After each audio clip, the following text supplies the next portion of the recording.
Hi, Jennifer Glenn with Wickless Dippin' Fashionistas. First of all, I would like to say I apologize for the disarray of my office. I'm right in the middle of getting everything ready for a huge fundraiser that we're doing for Relay for Life.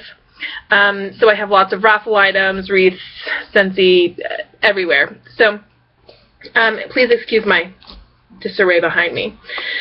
Today's video is going to be over organization with a binder. I actually got this idea from another consultant by the name of Jennifer Anderson. Amazing YouTube video that she did as well. And I just wanted to share it with you on how I'm doing mine. The best way, in my opinion, to stay organized is to have a binder. A quick reference, you have everything inside there. I imagine that over time mine may move from this to, like, I don't know, a 3-inch binder, but I also keep a lot. I only keep the necessities in here. I keep a lot of stuff in my filing cabinet. I have one drawer dedicated to Scentsy. It was for like party packets, hostess packets, fundraising packets, things like that. I don't keep all of that in my binder. So if you know me, you know that I love glitter, I love bling, I love anything that just sparkles. So mine, you can't really tell in the YouTube video, but it's super sparkly, shiny silver binder. And I put these star stickers on there. The purple is for Scentsy, the red is for Velada, and the teal is for Grace Adele. So naturally, I'm going to be taking this, I just started doing this, so I'm going to be taking this to my parties with me, and then this gives me the opportunity to have everything on hand for my party, all conveniently located in a binder. When you open it up, you're going to see that I have my calendar. I'm ready to book parties right there on the spot. I am one of those that I would put a purple star on those dates that are less likely to get booked, that I really want a party on there, so maybe a Thursday night or a Sunday. If someone books a party on one of those days, I give a special gift or something like that. So some type of incentive for them to book on those days, because my Fridays and Saturdays usually book up pretty quick. So in there, I have a grab tab. I just have those on hand. You never know when somebody wants one. And then my calculator, handy dandy calculator. This is where the organization comes in. I have all the different color dividers. My words escaped me. And so this is the chart that is amazing. I actually got this from Jennifer Anderson, so I'm going to go over it. It looks like this. It's Coach for Success. This is where we lack a lot of when it comes to coaching our hostesses. I know I lacked a lot on doing that. I was just like, oh, hey, here's your party date. Here's some invitations. I'll post a Facebook event page, or, you know, and then that was pretty much it. This actually holds you accountable to everything that you really need to do to have effective and successful hostess coaching. So you put the name of the person. I have a couple parties down there. You put the name of the person who's going to be hosting the party, the date of their party, so it's booked on my calendar, and then call to confirm, set it up on your PWS, call for the guest list, which I actually, in my hostess packets, I put in the guest list, and as part of my incentive for the hostess, if they mail it back to me within 7 days of booking their party, then they actually get a little gift from me. So, and I include a self-addressed stamped envelope so that there's no excuses to get that back. So you could call and say, hey, did you mail out your guest list? I'm really excited to get these invitations out. Now that Scentsy has the mini like teaser catalogs, those are perfect to mail out. Were your invitations mailed? You know, with my invitations, I do a lot of the postcards. It's like 34 cents to stick it in the mail and send it on its way, or 42, or whatever it is. Call your hostess for RSVP. See who all has RSVP to the party. Make sure that you are properly prepared to have all the information that you're going to need, enough catalogs, enough order forms, everything for that party. Here's your party date, okay? And then call to confirm your bookings. So, were you able to book any other parties off of that party? And then that would also be another time, a good time to call to see if the hostess got any more outside orders. Submit your order. So I always give them a date that I'm going to be submitting the order. So submit the order. Did you submit it? Basically a check mark, yes, no, things like that. Did you deliver your products? And then finally, did you mail out a thank you card? Mailing out a thank you card, a handwritten thank you card, no one does handwritten anything anymore, it seems. A handwritten thank you card is very easy to do, but it has a powerful impact and a powerful punch on that hostess. And she's going to remember how grateful you were that she hosted a party with you. And she's more likely to refer you to other people and things like that. And then recruits. So when you were going through your party, were there potential recruits? And this is where I also have another divider in here that says, potential consultants. Oh, it's upside down. Tilt your head. Potential consultants. And then I have another one in front of that that says potential hostesses. So while you're at your party, you're asking other people, hey, are you interested in having a party? I see you've got a lot on your wish list here. How about we order this today? And how about we try and get some of this for free or half off, Does May 16th or May 31st work better for you?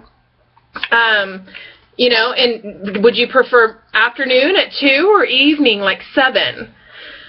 So just give them the two options, and then book the party. So then the next page is an events log.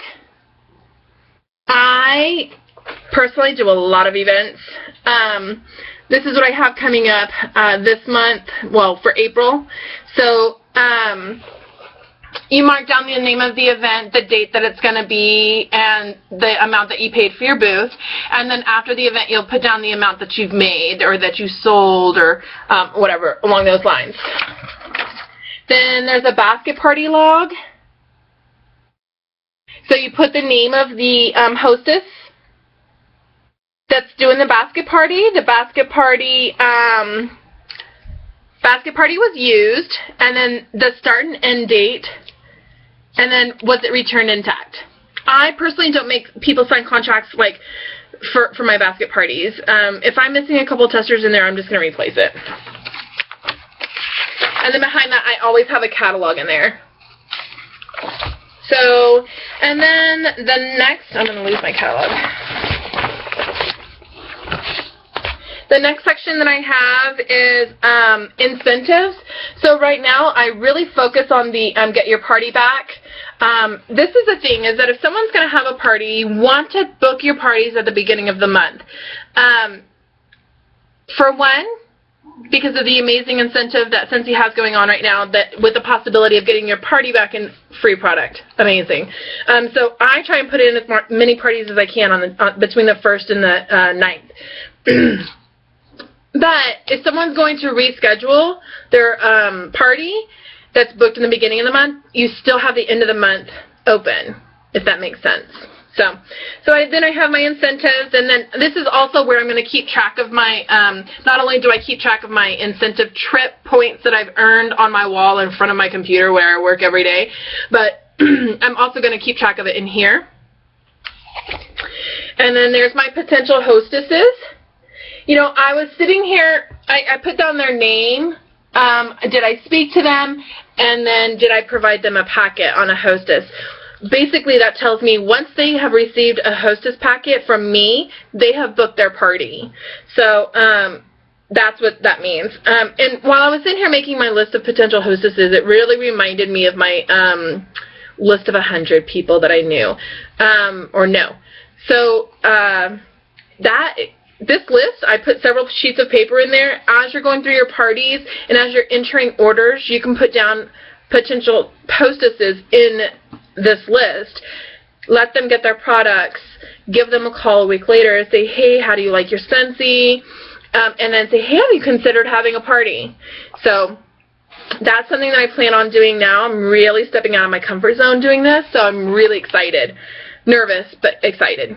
And then here's my potential consultants. These are potential recruits, but I like to call them consultants. Potential consultants that I am talking to, so I put down the dates that I speak to them about it, and then I put down their name, of course, the date that I spoke to them, and then coffee with a question mark. Like, I'm a huge coffee drinker, so if I want someone to ask me questions about my business, or if they have questions about joining Scentsy, I'm going to meet up with them to have coffee. I'm going to buy them a cup of coffee, and we're going to sit there and chit-chat about Scentsy. Not only does that put you in a public place where other people can overhear what you're talking about, but they'll also see the catalogs on the table. They'll see how excited you are, hopefully, and really opens up the door to other potential people getting involved with you. And then my next one is fundraising. So I have a fundraising log that I just created. So it's going to I'm going to put the name of the event, the date, and then the cost, the price, party, and pay. Did they pay for all of their products? So did they pay for all of their orders? And then the money order was paid. I'm going to put the date that money order was provided to the establishment for their fundraiser, or the individual for their fundraiser. And then I have a couple of blank spots here that are just kind of open right now that I haven't really put anything in there. I'm going to figure out, I'm sure along the way, is something that I can put in there. And then at the back I have training. So I have different things in there that if I am having a meeting with my team and someone's saying, hey, I'm having a really difficult time hitting my PRV, let's say 500 PRV, I'm going to go to my training part and I'm going to say, oh, here's 30 business boosters. So, you know, I'm sure you've updated your story on your workstation, so now let's do find 5 businesses to patronize that could benefit by enjoying Scentsy. So, hey, let's go to your nail salon, let's go to your hair salon, let's talk to someone at your church, let's talk to someone at the bookstore, let's talk to someone at the residential facility for senior citizens. And that's 5 people. So you talk to those 5 people, say, hey, would you mind if I put lend a Scentsy warmer to you for a week? Things like that. And that kind of gets that momentum going, and it gets you out there talking to people and really getting face-to-face instead of on Facebook going, hey, I'm booking parties. Let me know what works for you. That's not really that face-to-face interaction or calling them on the phone or anything like that. And then at the back I have my I Am that I got from Spring Sprint this year. And then I Choose Scentsy Family. I have mine up. I have an extra one because I'm going to change it periodically. I have mine up in my office. Let me grab it. And then this is going to be the first time that I'm actually showing this. This is my I Choose Scentsy Family. I'm adventurous because I love my Scentsy trips. I'm ambitious, and I'm scared. And before I started reading this amazing book by Mary Christensen, Be a Direct Sales Superstar, I had put that I'm scared because my goals are so big that they are scary. So when I read that in that book, it was amazing. It really meant a lot to me. So that's what I have so that I can see that each day whenever I open up my binder. I have one of those just in case it changes, but this is up in my office every day. So that is my organization, and that's how I'm keeping track of everything that has to do with my Scentsy business, and I'm sure this will expand, change as needed, but it's a really great way to stay organized all in one place instead of having yourself scattered about everywhere. And so the good thing, one more thing, the good thing about these dividers is that they all have pockets. So if you're sitting there and you're putting in your party and you have your order forms, instead of setting them off to the side, like I have baskets, everything goes in a basket in my house. Not cool with my Scentsy business. So I'm going to put them in here. And so as I'm filling them, I can make sure that I've got everyone's orders going in right. Okay, so thank you so much for watching. I hope this helps you out. Like I said, I did get this idea from Jennifer Anderson, who also got it from someone else, so I do want to give credit where credit is due. I just wanted to share it with you to let you know how easy it can really make your Scentsy business. Okay, thanks.